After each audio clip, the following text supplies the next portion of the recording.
تلعب مع ديلان برون من عند رفيقه سيام بن يوسف، تروح لفخر الدين بن يوسف يلعبها في وسطي الميدان مع رفيقه لاري عزوني.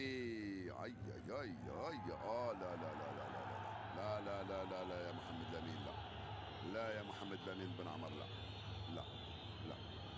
انا شفت اعتقد بانه اعتديت بلكمه او مش عارف، ان شاء الله انا مخطئ.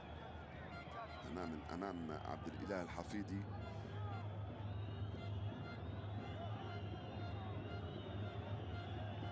ليس هنا. اوكي، ليست عنيفه ولا خشنه، ولكن لا تليق، حركه لا تليق بمحمد لامين بن عمر، لاعب متميز، لاعب نادي النجم الساحلي. محمد لامين بن عمر امام الصغير عبد الاله الحفيدي.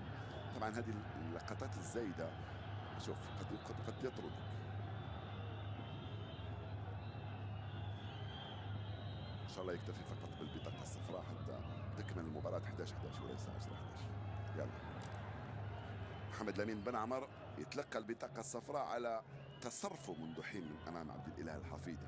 نعم، لم تكن فيها لا عنف ولا خشونه ولكن كان يمكن ان تكون فيها اهانه، ممكن يعني فيها حركات رياضيه. نفضل الخشونه والعنف على حركات رياضيه او كلام بذيء، او نتكلم بصفه عامه يعني.